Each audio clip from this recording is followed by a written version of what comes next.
Good evening and welcome, everybody. As I said, my name is Neil Redfern. I'm the Executive Director of the Council for British Archaeology. And welcome to this talk. It's my talk. It's about walking and talking your way. It is part of our Out and About Archaeology mini festival that runs all of this week up until Sunday. Out and About, which you'll hear more about later, is a new approach we've been taking with some support from the Heritage Fund to actually look at how we can do some different activities about encouraging people to explore their own areas through the lens of archaeology. And I'll explain what that all means a little bit later as well.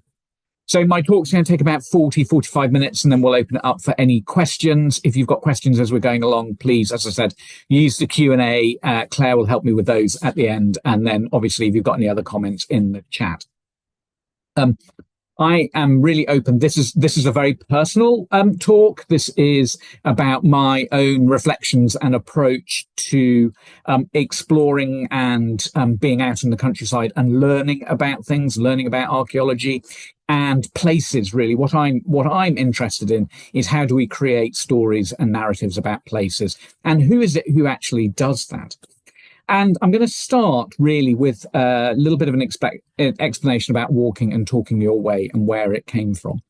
And to do this, I'm going to introduce you to three very inspirational people in my life. So the first one is the lady with the walking stick. That is my mother. This is the last ever walk I went on with my mother in August 2020. Unfortunately, she died a month after this walk. It's the last walk she actually did.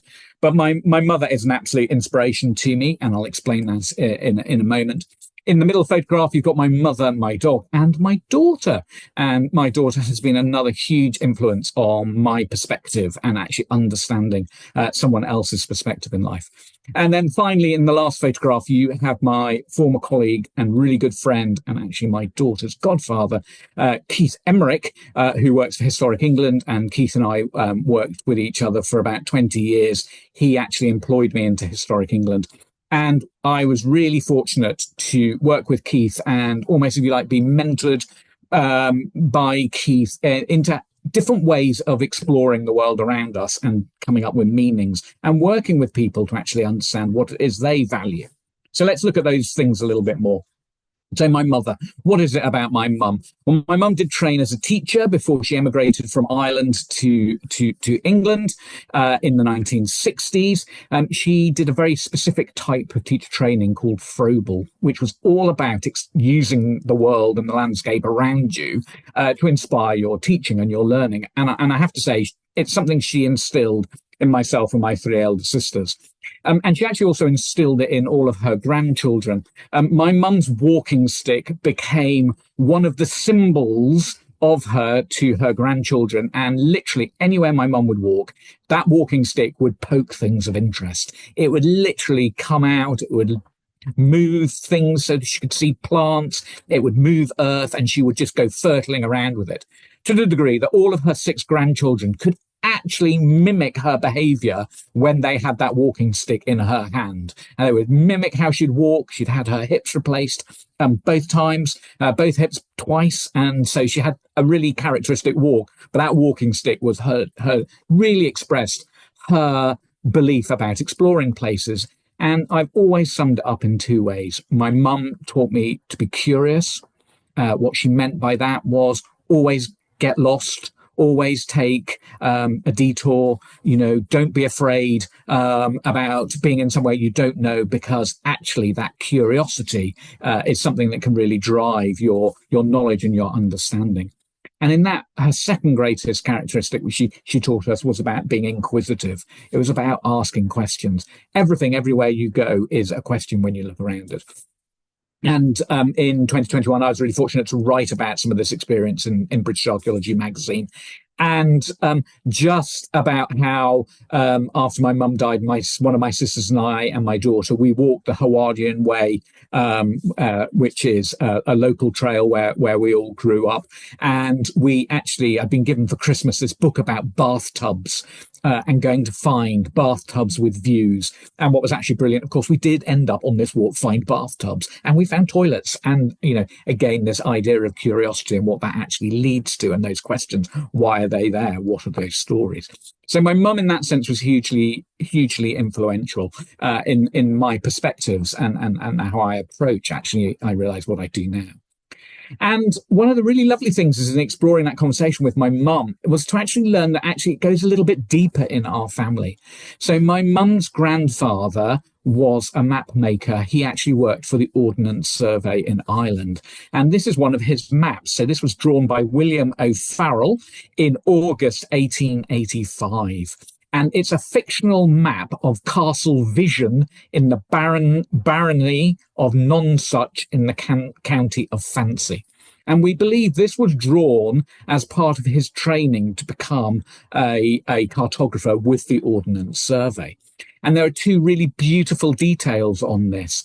The two images on the top left and top right-hand corner, well, the single gentleman there, we believe, is William O'Farrell's father, Thomas O'Farrell, so my great-great-grandfather. And he also worked for the Ordnance Survey of Ireland and was a cartographer. But very interestingly, in his life, he actually started as a teacher in a Jesuit seminary before leaving and marrying a Presbyterian and then becoming a cartographer. So this really interesting sort of life story going on there. And then the second image, you can see two gentlemen with a theodolite. We think that is both Thomas and William O'Farrell actually doing their work. So this map is more than just a training map. It's more than just an example of their skills. It actually is part of my DNA, if you like, this ability to go out into landscapes and view landscapes and tell stories with them. This map just tells the most brilliant story. And so I'm really fascinated about how those types and patterns of work actually repeat themselves, and what can we draw from them. And indeed, it's sort of, I now realize in life it works in the other direction as well. So I'm really unfortunate. I have a daughter. She's gorgeous. She's now 19. She'll be 20 in June. I have got permission to use these photographs because obviously there are some absolutely cracking ones. But what my daughter has started to show me and teach me is how our view and our perspectives of places, how our geography is actually created over time. And I realize now that we never watch ourselves growing up. We are never in that advantageous position. We can only, in a sense, watch other people grow up. So in this case, I've been really fortunate in watching my daughter grow up. And listening to her, I can actually see how her perspectives and her geography, her sense of place has actually been created. And she actually taught me the most amazing lesson I've had in heritage when she was 3 years old. And it related to the York wheel. So the wheel was built the year she was born in 2005. I'd been involved in at least 5 years of arguments about whether York should have a Ferris wheel or not. And eventually they got it. As I said, in the year, it was put up the year Sophie was born. We went on it when she was 1.5 years old. Absolutely loved it. When she was 3, she asked if we could go on it again. And I said, yes, let's go and have a look at it. So we walked our dog down by the river. We lived in York. And when we got to the bank opposite where the Ferris wheel was at the Railway Museum, we looked up and half the wheel was gone. And Sophie turned around to me and she said, Daddy, why have they taken my wheel away? Why are they taking my wheel away? And I realized at that moment that for Sophie, York as a place had never existed without a Ferris wheel. It was actually part of her sense of place. And for me, this was quite profound in thinking about what it is we want to, potentially protect or preserve or keep. And why are our views the ones that we give preeminence to or value to? What does this mean for views in the future? What does this mean from other people's perspectives or views? How do we actually bring that conversation to be more broader and more consensual or more questioning or curious or, using our sense of inquisitiveness around that? And this is where my colleague and good friend Keith Emmerich comes in. So I started working for Keith in 2002.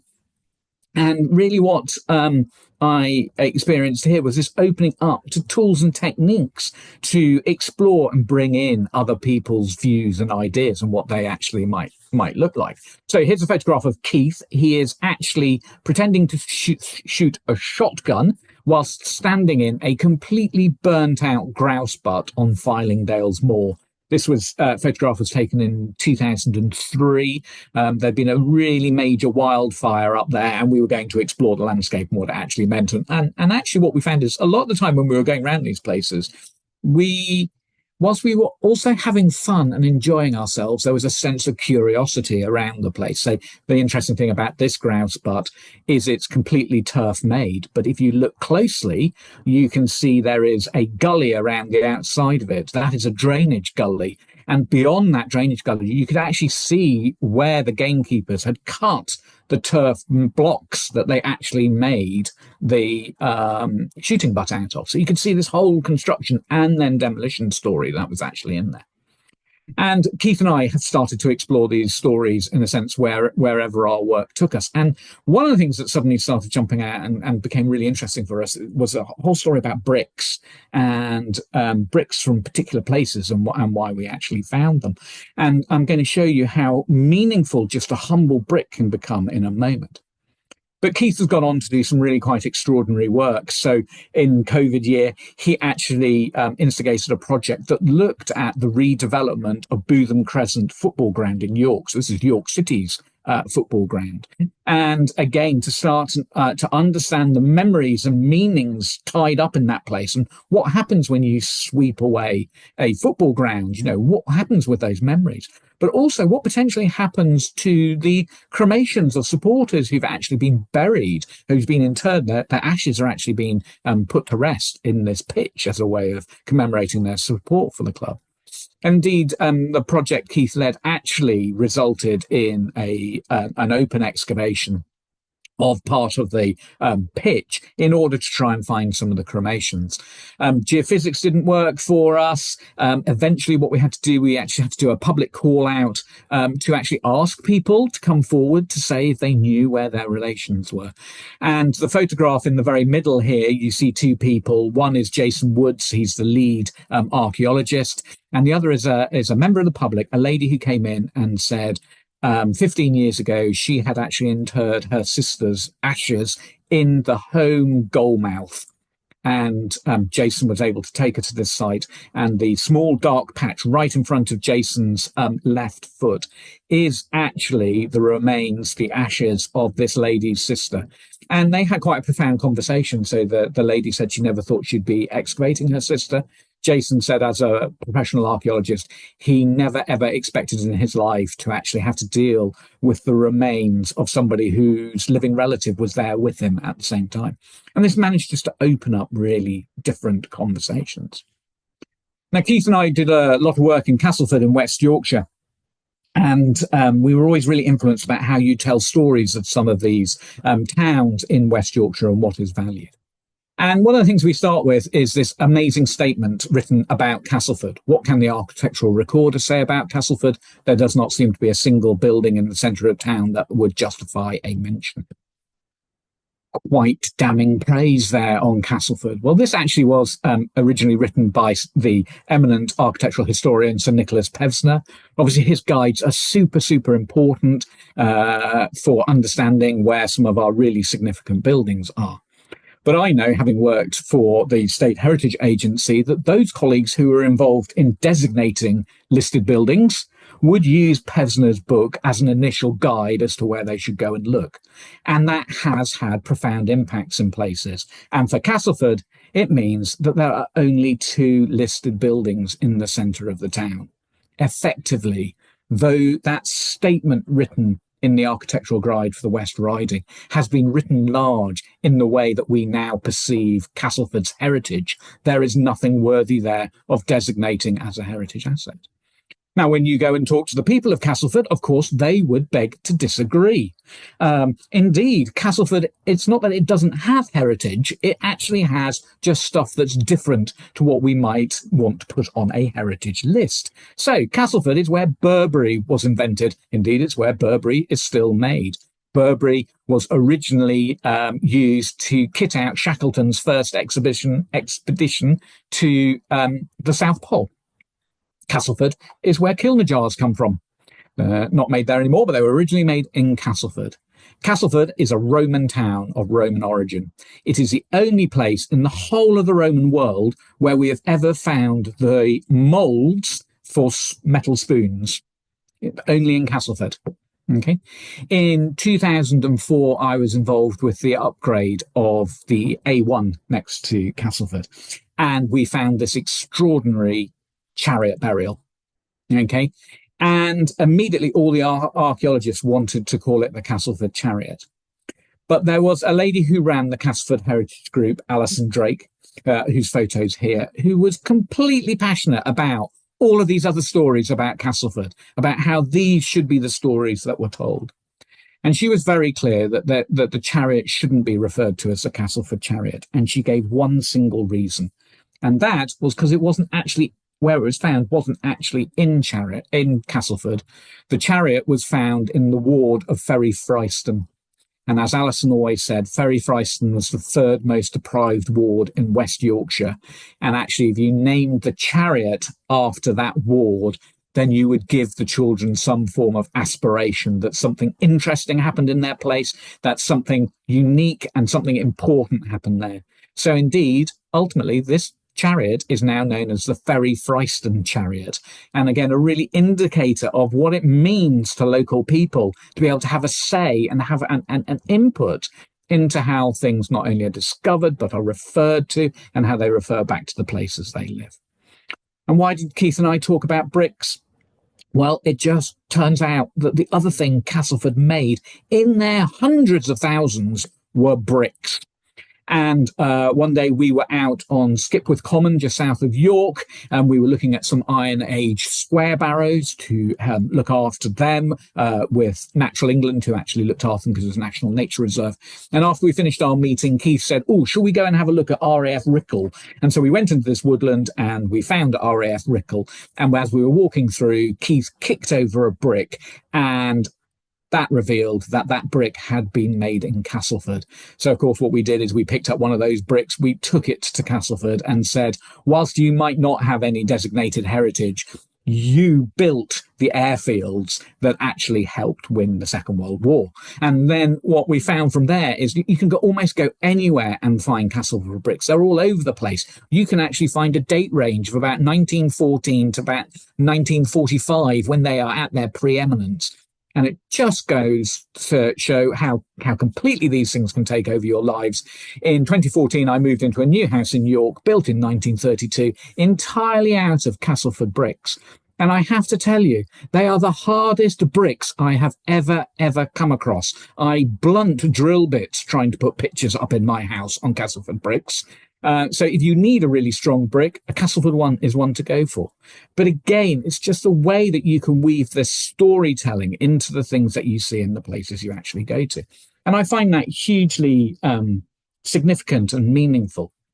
It's really interesting when you start to look at that in how, particularly when I worked for Historic England as an inspector of ancient monuments, how this approach of asking people different questions can lead to a lot of understanding. So I'm going to tell you the story now about Barnbow First World War Munitions Factory. This is a site just outside of Leeds. I first came across it not by the site itself, but actually this war memorial. The war memorial is in York. It's on Lehman Road, and I used to run to work past this war memorial. And I probably went past it for about 5 years before really stopping and noticing it. But something kept on drawing my eyesight back to it. And what I realized is this war memorial doesn't just list the names of men who were killed in the war. It lists the names of 3 women. And very specifically, if you look at the very middle of the lists of names in the war memorial, that is the names of the 3 women. And interestingly, whilst the men are just given their initials, the women have their full first names actually etched on the stone. And it always made me really curious about who these women were and why they were there. I then heard a news story on BBC Leeds, I think it was, or the local TV, about this place outside Leeds where there had been a munitions factory and there had been this huge explosion. I then was contacted by the East Leeds History and Archaeological Society, who asked me if I'd go and talk to them because they had this site and they were concerned with some development plans that were coming forward, and would I be able to go and help them? I went, and what I discovered is the site they were talking about was Barnbow Munitions Factory. Okay, and what they told me was this extraordinary story from December 1916, when 35 women were killed in an explosion. The largest single loss of life in Leeds's history. Completely hushed up at the time, no official record. A small booklet was produced after the war, but apart from that, entirely almost expunged from the official record. No one really knew about it, with the exception of people who lived locally and the relatives and survivors of the explosion, and the relatives of the women who served in this site. Over 10,000 women worked here. And so the people I actually met and who told me the story, Bob and Jackie Lawrence, really were instrumental in keeping this story alive, to the degree that when the 100th commemoration of the First World War was coming up, Historic England actually listed the War Memorial on Lehman Road in York. And after a lot of discussions, we were able to actually schedule as a scheduled monument the site of Barnbow Munitions Factory as a way of actually commemorating and telling this story. And I went out for a site visit one day with Bob. And the most extraordinary thing he did is he said, Neil, I'm going to take you to where the explosion was. We know where it was. It was in Hut 42. And he took me there. And the site there on the right-hand photograph in those trees, that is the site of Hut 42. So that is where these 36 women were killed. And what is absolutely extraordinary, that hut was rebuilt and carried on producing munitions 24 hours after the explosion. And that story is now well commemorated in Leeds. There have even been plays at the West Yorkshire Playhouse to commemorate the story of the Barnbow lasses and what they actually went through. But without that local knowledge, without that story being perpetually told from one generation to another by people like Bob and Jackie Lawrence, this story would have remained entirely hidden, and quite possibly this entire site would have been developed and built over. But now we have this amazing story that we can actually access and understand and learn about the courage of these amazing women who actually served in this incredible munitions factory. And in many ways, what I've been trying to do since I left Historic England, and I've now come to work for the Council of British Archaeology, is find ways whereby the CBA, we're an organisation that promotes archaeology, wants to help people participate in it, can actually start to engage and tell their stories of the places they know and what they know about them, and in particular what they mean to them. Now, obviously, I've talked about my mother passing away in 2020, our Festival of Archaeology that year. We weren't able to do it in person like we normally do. It was all online. We tried to do it in July. We then hoped to have an in-person one in October. It didn't work. We ended up having 2 online festivals. And so in 2021, we really wanted to try and think about something that actually sort of celebrated us being back out in the world and what that would actually look like and how we might actually do that. And so we actually decided that the festival theme that year would be about exploring local places. So this opportunity for people to get out again. And I set myself a challenge. Obviously, I'd not seen anyone in my time at the CBA because we'd been also restricted. So I set myself a challenge of trying to walk 100 miles over the 16 days of the Festival of Archaeology. But I had to walk some of that walk in a different place every single day. So eventually it worked out that I did about 7 or 8 miles in a different location every single day of the festival fortnight, of the Festival of Archaeology. And we wanted a way of reflecting back what we might want to do that. We actually wanted to do it as a bit of a fundraising event. So I wanted to raise some money for the CBA. I wanted to raise some money for Macmillan Cancer nurses who had looked after my mum and were absolutely amazing. And really, sadly, just at that time, the Scottish Crannog Centre on Loch Tay had burnt down.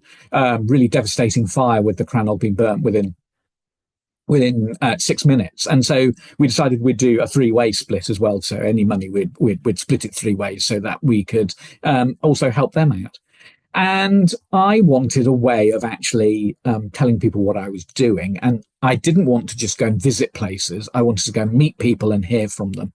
And that is where we came up with the concept of walking and talking your way. So the walking is about getting out and about. The talking is about finding people, and the your way bit is about empowering the local voices. So it's about me also listening and trying to be that inquisitive and curious nature that my mum always taught me about. So there's a real sort of thinking methodology about it. And after I did it, I was able to write it up in the CBA magazine. I actually did my 100th mile, believe it or not, at Sycamore Gap in 2001. And here is me, photograph there of me at Sycamore Gap. So again, this really extraordinary thing that happens when, now we actually think of this as an almost iconic view. And, everyone thinks differently since the tree's been cut down, which I do think is absolutely fascinating.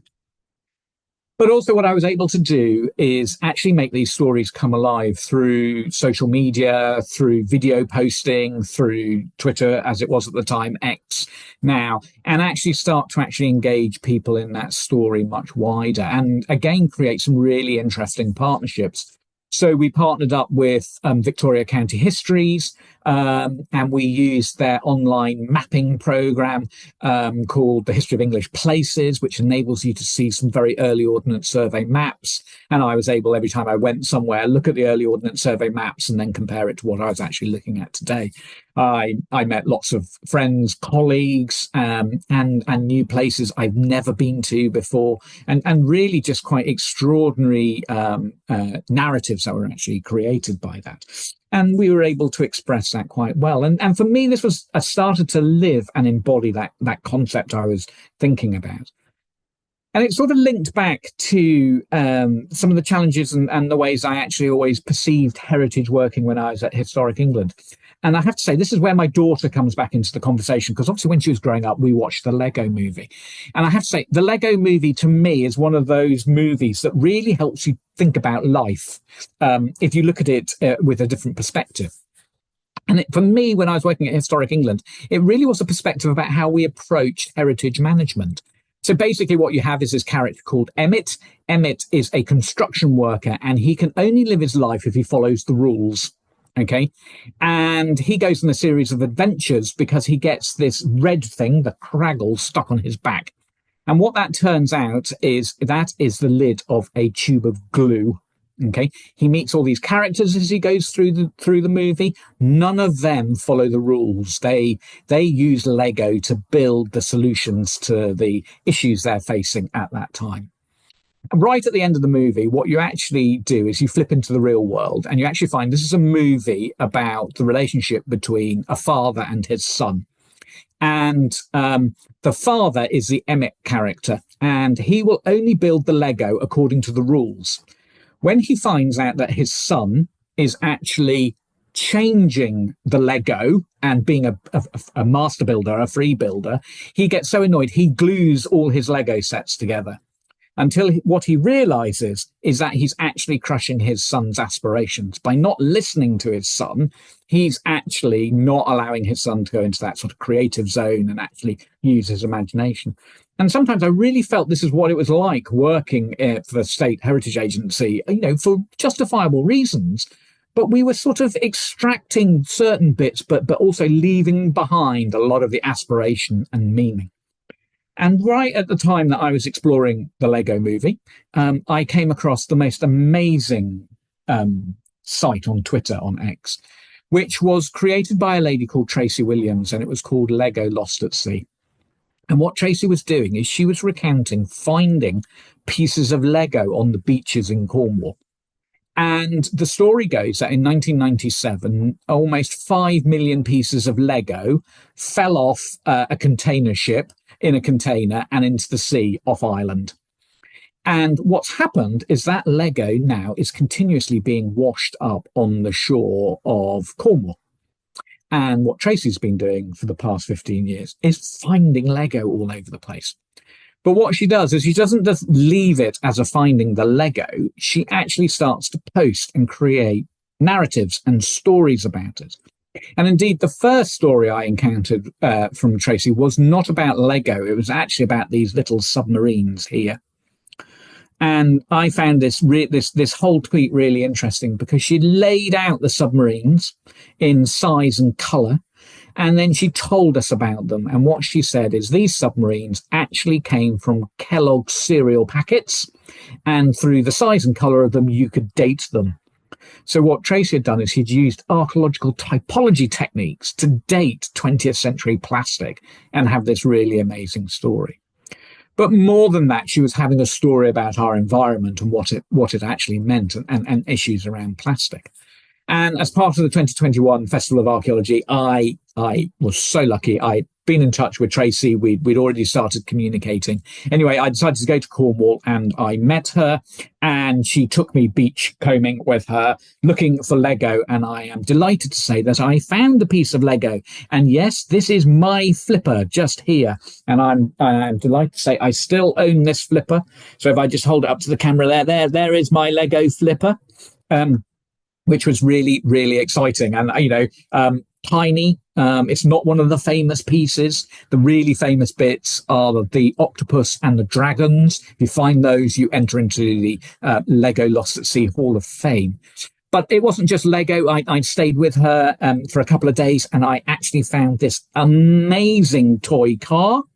And again, Tracy knows how to do this. She just puts it out on the internet, and lo and behold, we end up getting the make and model of the car that is identified. So this is a Chevrolet Impala, and you suddenly find people coming back with all their stories about it.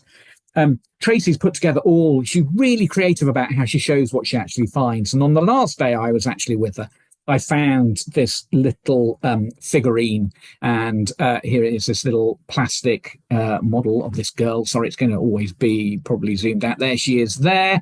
1950s, we think it's from, as a little plastic model. So again, another really amazing story. But again, what I found is if you go and meet people and listen to their stories, it opens up this whole world of learning that you can find out about places and people, which is, to me, is deeply fascinating. So that gets us to 2021. Obviously, I went to Sycamore Gap, and by going to Sycamore Gap, what I actually found out that 2022 was going to be the 1900th anniversary of Hadrian's Wall. And we had a chat and we thought, what would be good if we could go to Hadrian's Wall with the festival? And why don't we do something about going there and almost make it the theme of the festival? So we came up with a theme for the festival of journeys. And we contacted Segadunum, and we agreed that we would launch the festival fortnight at Segadunum Roman Museum in North Tyneside. Absolutely fantastic. What I then rather rashly decided to do, rather than trying to do a walking activity during the Festival of Archaeology, I decided I'd do it before the Festival of Archaeology. And my challenge that I would do in 2022 was walk the entire length of Hadrian's Wall, culminating in Segadunum as part of a promotion for the Festival of Archaeology. But that then involved how might I help promote Hadrian's Wall 1900. In setting up this conversation, in starting to talk to people, I came across a colleague at UCL in London, Dr. Amara Thornton. She is a co-investigator on the Beyond Notables project. Beyond Notables is all about uncovering early female archaeologists and history writers and telling their story. And she got in touch with me because she said, Neil, 2022 was when the archaeologist and artist Jessie Mothersole published her guidebook of Hadrian's Wall. Why don't you follow her guidebook. And I said, oh, okay, that's really interesting. We started a conversation. As an artist, what Jessie did is she illustrated the book with her own paintings. Now, Amara's research had actually found out that none of us knew where any of these paintings were. Okay, we only had the images in the book. I went and bought a copy. I actually got a second edition of the book. And Amara and I started talking about how we actually might do this. And I set myself a challenge of trying to take a photograph of everywhere Jessie had painted and to see if we could compare them and see what they actually looked like. And what Amara wanted to do was to see if we could find any of the original photographs. So effectively, Walking and Talking Your Way now expanded into this journey across the country, walking Hadrian's Wall. And literally, I did it in 9 days. I walked west to east because I wanted to end at Segedunum. This is my Strava route pinned together. So again, I did a fundraising exercise around this as well to see if I could raise some more money. I split it up into a number of days. I walked a lot with a backpack. So I had my tent, I had my food and everything. I can absolutely tell you I got the worst blisters I've ever had in my life. And it's remarkable what happens when you walk on a blister and walk on a blister. But I did survive and it was amazing. And it was actually fascinating doing it. Jessie's paintings it was extraordinary.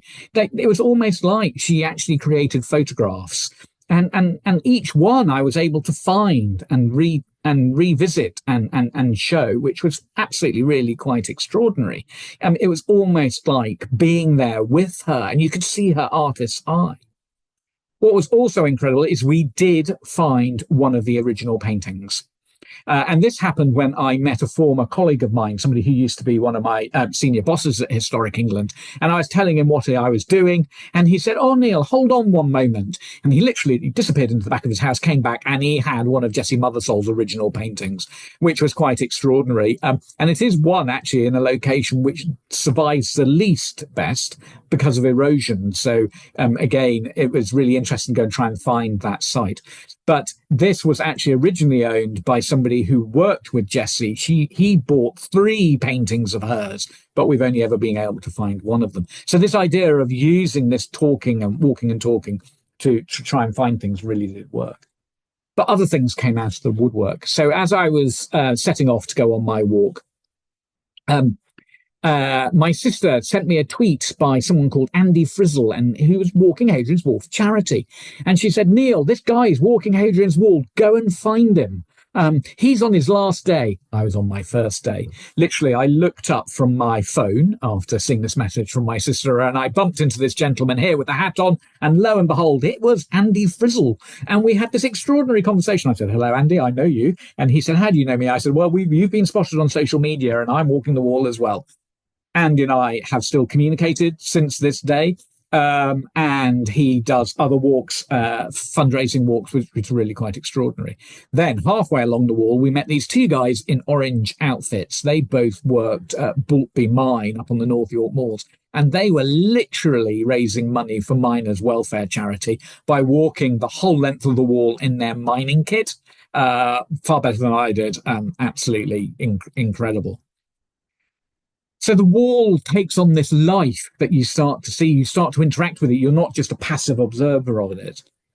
And that was really brought to life for me when I met Gary Pickles. Gary is actually the footpath ranger who actually tries to look after this site.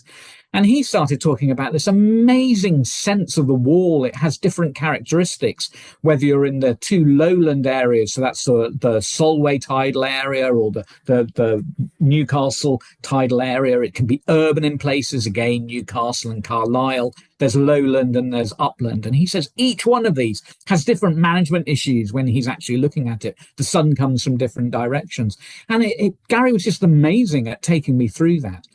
But it was also amazing because he was dealing with the aftermath of Storm Arwen and what happened to the footpath and actually how do you maintain access.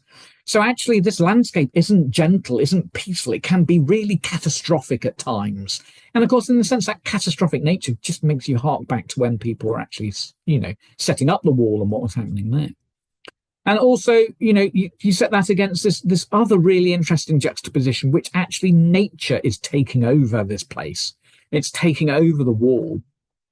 And again, here's a couple of really good examples. In some places, the wall is just now defined by hedgerows that almost grow over it, or it's defined by these amazing oak trees. Some of them are just enormous, and they have this incredible character that's doing it. So Hadrian's Wall, in places, morphs away from being this very traditional wall to being this soft, really engaged place that is almost seeping backwards into this sort of reclaimed landscape. And the thing that really struck me in one place was actually this question of, well, is Hadrian's Wall a wall, or is it a fence, or is it a hedge? And literally at one location, I found this evidence. This is the same pit of Hadrian's Wall, where literally you can see it as a wall, you can see then as a hedge, and you can then see it as a fence. And what that shows is this markation of the landscape has had resonance for thousands of years. It's lived there as a testament not only to the people who built it, but actually as the importance of actually what it means still today as a marker in that landscape. And particularly to the people who live and work there now. Yes, there is sheep's wool on the barbed wire of that fence. Yeah, it is still serving a purpose in that sense. And for me, this really helped me ground in the wall. This was about the wall, not necessarily about Hadrian's Wall, which I'll talk about in a minute. And then I visited a church along the way, and other sites where we found these Roman altar stones. And what I found absolutely fascinating in one of the churches I went to, you get this amazing memorial to two brothers who are killed in the Great War, and then shortly after their father dies, they're commemorated there. There is this conversation around conflict and loss of life. And then further along the wall, I hit this Roman temple stone that where they're actually celebrating somebody in the Roman period who's died. These are these stories have resonance with each other, which I find absolutely fascinating. And then the other element I always find really interesting when I go to walks, particularly national trails, is where you find these long rows of flagstones that have been laid down to actually protect the path and actually create a platform to walk on. Now, again, having worked for Historic England, worked in national parks, I know the origin of most of these stones. They come from former mill buildings in either Lancashire or Yorkshire. And you can tell that because when you look down, they often have the bolt marks of the machinery that used to be bolted to them. And I often talk to people about the resonance that these stones must hold because of the hundreds and even thousands of people who would have worked in those mills who would never have been privileged enough to actually walk in these landscapes where these stones are. It's like their footprints have been translated into this completely different place, a place they possibly never encountered. And how does these stones hold their memory and their story? And actually, how do you bring in the conversation about other people in this landscape and what repopulating this landscape might actually look like? So there's so much resonance and so much storytelling in the simple places we walk across and actually look at. I was reading this book, Ghost Wall, as I walked along the wall, and it is a story about the wall. And it's brilliant. It's a children's book, but it's just so captivating. And I was obviously tweeting, I'm reading this book, and then a friend from Historic England, Jonathan Last, sent me this tweet back again about another book, and he sent me a conundrum. And this is Joseph O'Neill's book about a land under England, and this is this world that exists underneath Hadrian's Wall, populated by the original builders of Hadrian's Wall. And again, this is extraordinary storytelling. What's fascinating about Land Under England is it's considered a science fiction book, but it pops back up into this realm of the Romans and the Roman landscape and what that actually means and how people encounter it over time.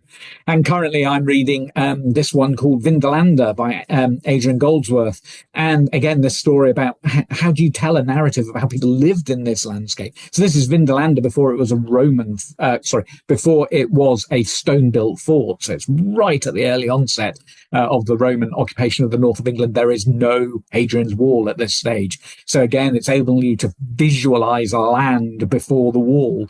And what that border landscape actually looked like. So actually literature becomes really important in actually helping us think about places and what we actually want to do with them. And I must say, I found Jesse's book really absolutely captivating. Now, as I had a later edition, I found some reviews of it, and I found this review really brilliant. So this is the Antiquities Journal that says, "This is a gossiping guide to a monument that the author approaches with the greatest reverence and reproduces in colour with a pleasing effect. The book will have many uses for those who emulate the author's energy and make the pilgrimage on foot." And what I actually sort of took from this is this gossiping guide is almost there was a sort of dumbing down of what Jesse had been writing about, because it wasn't a factual archaeological approach. She talked about who she met on the way, where she stayed, which inn she stayed in, which farmers she stayed in. And I actually really quite liked that, because that's exactly what I was doing. And it was giving me a much more grounded impression of the wall.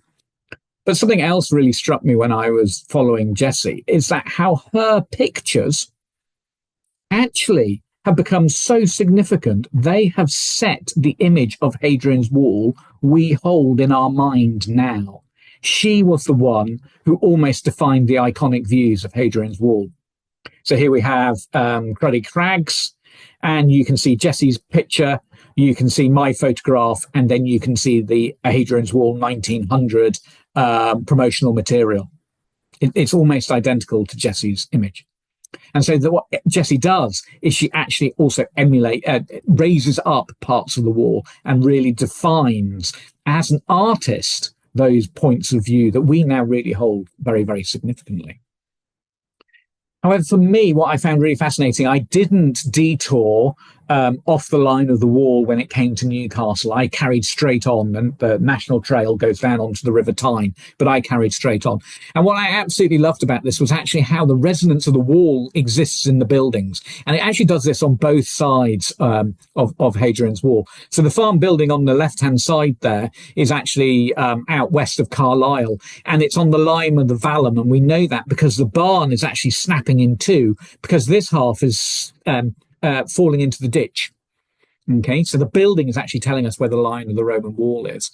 But as you go down the west end in Newcastle, what I found absolutely extraordinary was this resonance of the wall. So there's a whole load of 1930s semi-detached houses, and each one of them has a garage, and the top of the garage is crenellated. It's almost like they purposely make it have a conversation about Hadrian's Wall. When you look at the churches that are actually built there, they're Romanesque in style. Even the 1960s tower blocks, Vallum Court, get this named after it. Where the forts are, the buildings just seem to have a Romanesque impression to them. And then, of course, when you get to the iconic Byker Estate, Byker Wall, when you look at it, you see this method of almost depicting a Roman fort actually put into the brickwork of Byker Wall on the Byker Estate, and it's really extraordinary. So this resonance, even in the most urban parts of Hadrian's Wall, is really strong and is consistent as we go through it. And you can go and find it if you go and look for it, and if you open your eyes to it. So really what my reflection is when I get to this stage of looking back and thinking about it, what 9 days on Hadrian's Wall actually did for me was actually, it got me to stop thinking about it as Hadrian's Wall and really understand it as a wall that people live on and live around and live through and engage with. And you get these incredible stories that come out of that. So on my first night, I met these two ducks. By the time I got to Wall's End on North Tyneside and Segadunum, I find that they have this pottery with this iconic duck image on it. And so effectively, I walked the wall from duck to duck. And, I was able to actually weave that story into some of the things I actually talked about. But ultimately, my walk was defined by the people I actually met. And I was really fortunate to meet someone different almost on every single day of my walk. And what they did is they helped me define this very different relationship with this place. And one last thing I really loved is, of course, Hadrian's Wall changes as well. And it isn't always falling down. In places, it's actually growing. So this is Halstead's Mile Thought. Here is Jesse's picture of it. And here is my photograph. And what you notice miraculously is the wall has acquired additional stones to its arch. Conservation in practice. This is where we're actually looking at it differently. So again, it's really interesting how our perceptions and how we look at things actually change. As part of Andy's fundraising, he was given a footpath sign, and he auctioned it. And my sister bought it for me for my birthday, and to help him raise money. And that footpath sign now stands in my garden, which is my own personal memory to actually walk in the wall. So here we have here we have my concept of and my talking about walking and talking your way written large. And what we've been doing over subsequent years is thinking about how we can draw this out. And again, in all the practice the CBA does and is thinking about, how do we draw other people into our conversation? How do we keep this approach going? So we have a lottery-funded project running at the moment called Reconnecting Archaeology, and one of the strands we're exploring in that is called Out and About Archaeology. That is why we're having this event tonight, and it is a way that we are starting to help people think about how they can get out and explore places around them and what that actually means. We have now developing a whole series of resources. We have partner organizations creating walks for us. And again, we're reaching out to people to actually get them to come into the conversation. So we've teamed up with a company called NautaGuide, who have created this platform called GeoVay, which enables us to create walks and map those walks that people can go and experience them. And I've done 2 of them. I've done one with the archaeologist and author Jim Leary around where he lives on the North York Moors. And I've done one around Warren Percy, which is about helping people explore places. Now, you don't even have to leave your living room with these walks. The platform enables you to click on artifacts, and for most of the artifacts what we've done is we've done a short film, or we might have a series of photographs and then explain what we're actually looking at. So you can actually do these walks without going anywhere, or you can actually go out into the field, do the walk, and there's an opportunity for you to be able to write your own comments about what you're seeing and what you're doing and what we're talking about. Obviously, we're trying to continue that approach to fundraising. So the CBA staff and trustees have set themselves a challenge over the 9 days of this week to walk 1,944 kilometres. We chose that because we were founded in 1944. So there's a synergy to that. And I think we're well over 100 kilometres already after the first 2 days. And so this is an opportunity for others to sponsor us and just try and help us understand the work of the CBA and how you can support us.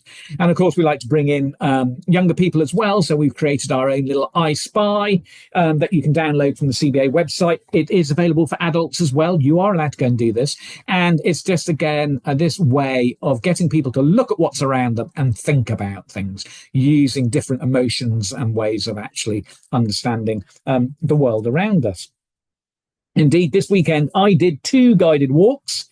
So I did my first guided walk of the city of York on Saturday.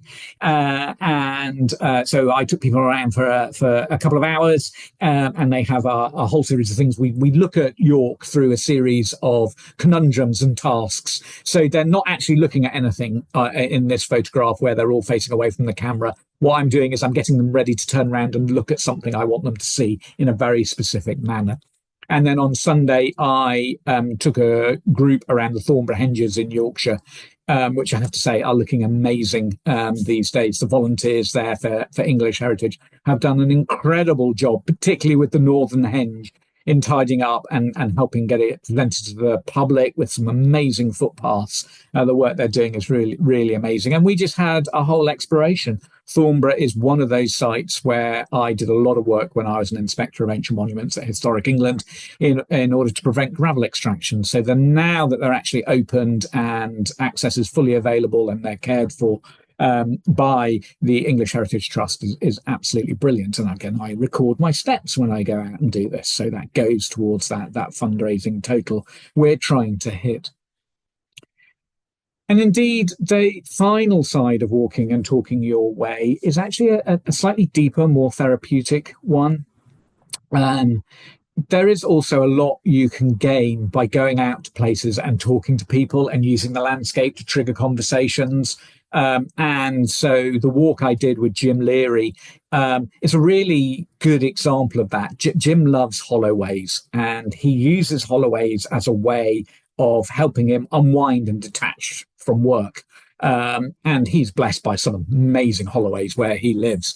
But it's not just the holloways, it's the stories and the narratives he then weaves around those and what they actually mean and who can engage with those. So again, you can go onto our GOV platform and you can find my walk with Jim and you can hear him talk about the sites we actually visited. Or if you've got British Archaeology, I wrote about it last year in there. And again, it's just this wonderful way of actually when you get those people who aren't just giving you a narrative of the landscape, they're actually talking about how the landscape is knitted together and what it actually means. I genuinely feel there is a therapeutic resonance that also sits there. So walking and talking your way isn't just about listening, it's also about how that process can be restorative to you. But to really finish off is just some conclusions and some thoughts about where this actually goes. You find really great stories everywhere you go. So I really love this sign, Heritage Drive, and I love the fact it's a dead end. So is heritage at a dead end? Well, I think if you start looking at it differently, no, it's not at a dead end. It's something that's constantly reimagined and rethought. Looking back at Lego, I also came across this amazing architect in Europe called Jans Voorman, and he uses Lego to repair bomb-scarred buildings in order to change their perspective. Really fascinating way to actually reflect back, but also give new meaning. And he'll often just tip a bucket of Lego out and get anyone to come and help repair the bomb-damaged buildings or the scarred buildings. This concept of finding stories and then finding places where that story is written is quite extraordinary when you go beyond the facade of say a listed building. So the factory here is Guest and Crimes in Rotherham. Guest and Crimes actually invented the high pressure screw down tap, and it's said that they potentially invented the New York fire hydrant. This part of Rotherham is known as New York. It is why the new Rotherham United football ground is known as the New York Stadium. But because of this story about hygiene and clean water, this place has huge resonance for me. And what is absolutely extraordinary is you can find Guest and Crimes valve covers all over the place. I found them in York, Edinburgh, Devon. I believe there is one in Madrid somewhere. I did challenge the owner of the football club that if they ever ended up playing Champions League football, we will go and find the Guest and Crimes valve cover in Madrid. But again, this is something so simple that anyone can do. You can look for these anywhere and just relate back to what that story is. Going back to Barnbow, there's a lot of redevelopment going on to the east of Leeds. And actually the story of Barnbow is now being reflected in the street names. So a lot of the women who were killed in the explosion now have streets named after them. They built a new bridge, and that's called William Parkin Way. He was the first person on site after the explosion in Hutt. 42, pulling out the survivors and dealing with the horror of what actually happened there. So again, an incredible story. And it turns out that my beautiful little figurine here of this ballerina isn't actually a ballerina. Further research, it turns out that this is actually a model of the internationally famous ice skater and Hollywood starlet Sonja Henie. She won gold medals for Norway in figure skating before the war. And after the war, she became a Hollywood star. And this 1950s plastic figurine is of her. And I was absolutely delighted when Tracy Williams wrote her book, Adrift, that on page 129, she put and acknowledged my discovery of this lovely ballerina, the ice skater, Sonia, in there. So again, there's this amazing way these stories just sort of reflect round and move out of that.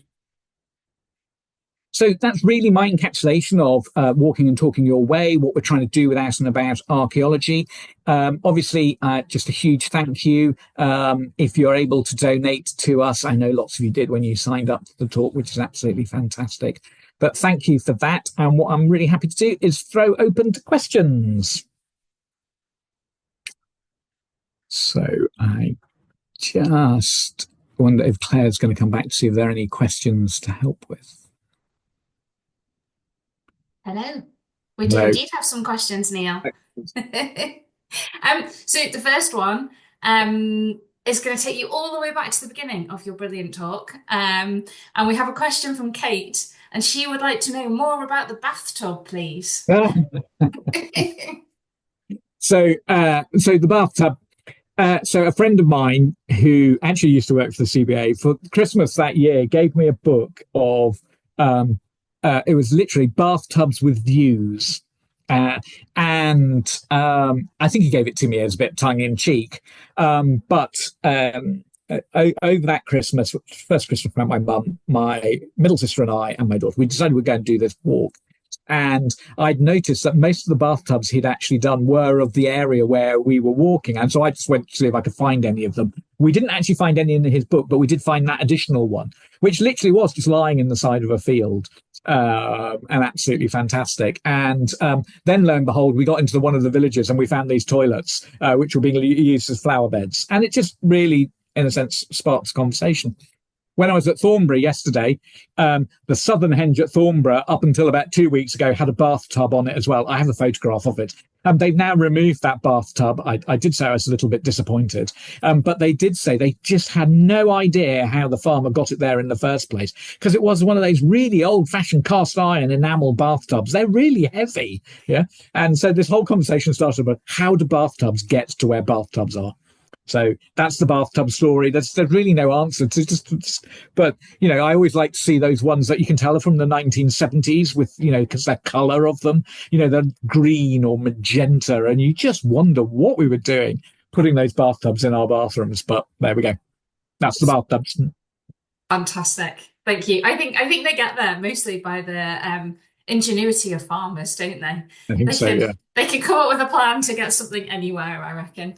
I did have a photograph taken of me lying down in that bathtub, but it looked absolutely hideous. So that's not my presentation.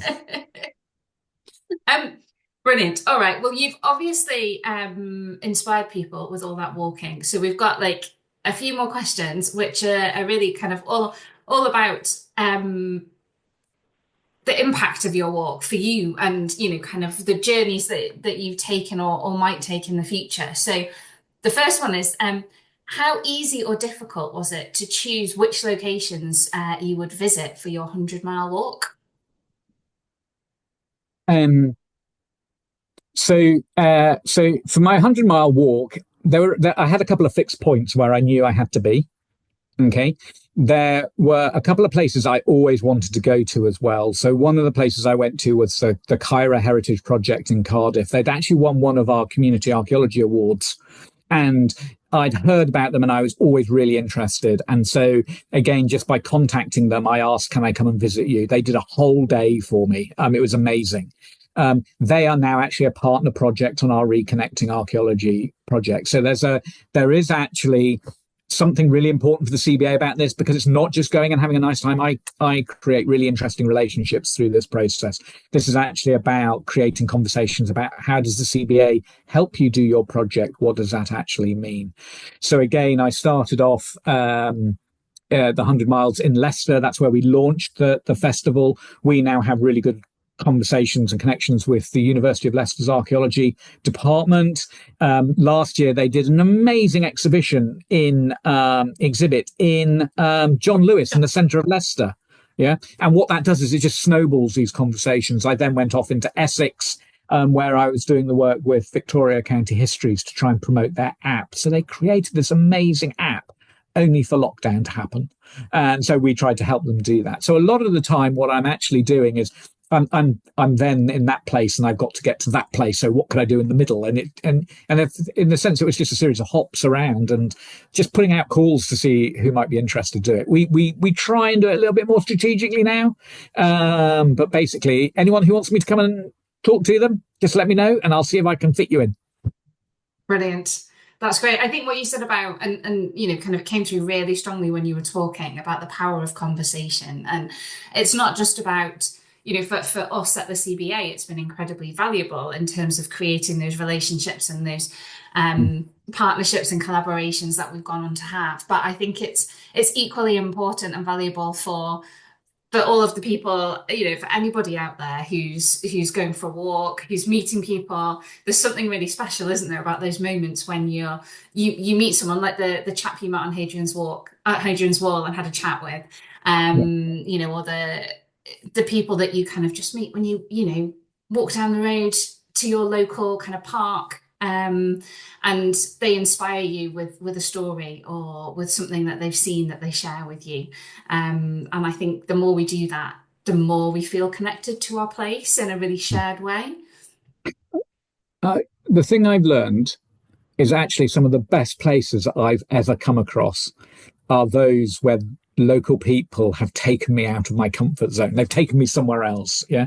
A lot of the time when I went with Historic England, I went to where the scheduled monument was. What those people did is they took me away from the scheduled monument, and that didn't devalue the scheduled monument. What it is just added amazing context and amazing meaning, and it made me realise that people's own lived experience is vital to actually understanding how you create stories and solutions to managing places and what it means for us. Brilliant. And just quickly back to the bathtub. There's a lovely comment in the chat from Graham, who says he didn't see the bathtub at the Southern Circle at Dunborough, and he photographs them everywhere that he finds them. So he's really disappointed that he didn't manage to see that one and get a picture of it. But he comments on the fact that is the archaeology of the future. I love that, Graham. I have a photograph which you're more than welcome to have a copy of, if you accept that it's also got my dog in it. But yes, if you'd like a photograph of that now removed bathtub, just get in touch and I will be happy to share that with you.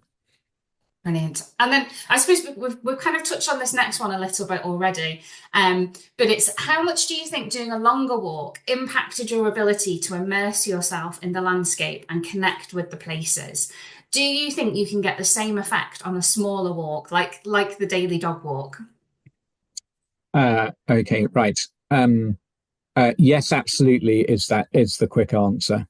I do have to say the 9 days at Hadrian's Wall changed my perception of it. I personally believe the way we call it Hadrian's Wall, almost we do it in a way that requires you to have an official knowledge about the Emperor Hadrian and classics. What I learned was there's a wall there that's called the Wall, yeah, and it's got a completely different, beautifully embedded conversation, yeah. Now, I walk my dog every day and I encounter stuff, and I think you can do that on your daily dog walk. Not only that sometimes you can explore that resonance a little bit deeper. So I've been doing my walks today, this week, and I've been taking some photographs so that I can do some posting about it later. And I've been walking over ridge and furrow in various places around the centre of York. And of course, there is a really important relationship between the green open spaces on the edge of York and how York worked as a medieval city. But I'm also on RAF Clifton and I'm finding loads of Castlewell bricks everywhere, by the way. It's really exciting. And there's lots of Second World War stuff as well. So I think you can find that. There is one technique I use on my own dog walk as well, okay, which possibly will sound a little bit nerdy, but it's quite exciting. So this is a game of drain stratigraphy. Okay. So the idea behind drain stratigraphy is you find where some work people have put a new drain in place. Okay. And you have to walk on the highest bit of new tarmac. Okay. And you have to follow it to wherever it goes. If another piece of tarmac cuts over the top of it, so it might be an electrical cable, or it might be the ones you get all the time now are broadband fiber cables. If that crosses over the top of it, you then have to follow the broadband fiber cable. Okay. And you have to see where it takes you. And then what you're doing is you're playing this amazing game of stratigraphy, but it is also getting you to start looking at what's around you. And you can do that I on the love dog that. walk. That's my walk tomorrow when I go to do my out and about miles. I shall go and do some drone stratigraphy. But I was thinking, you mentioned the well-being benefits of doing this walking, and you mentioned it when you were talking about your walk with Jim. And I was in Glasgow at the weekend, and I did our Out and About I Spy activity while I was venturing around the city over the weekend. And it was absolutely brilliant because it just made you stop and think about things in a different way and look at things in a different way. And then that sparked conversation. And, you become invested in kind of going to define the next thing and thinking about it and looking for things in a detail, with a level of detail that you wouldn't normally, I think. And that just completely transforms both the way you start to see something, you see a place or a building or a park or whatever space you're in, but also that focus that you have while you're doing that just takes you out of everything else that's going on in your world. That kind of like busy brain calms down while you go and you have that kind of real mindful moment exploring these places. I think that's one of the things that Keith Emmerich taught me.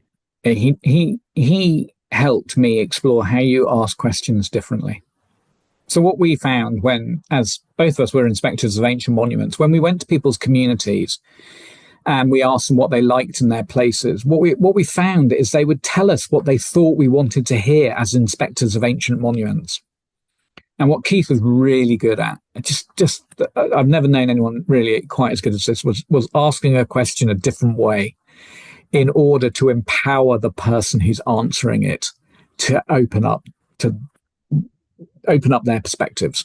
And I think that's what's really important. Some of the time when we come into conversations as an archaeologist, our people's preconceptions of what we might be interested in are so locked down that actually they often don't respond in the most open manner. And I think what's really important for us in these conversations is what the I Spy does.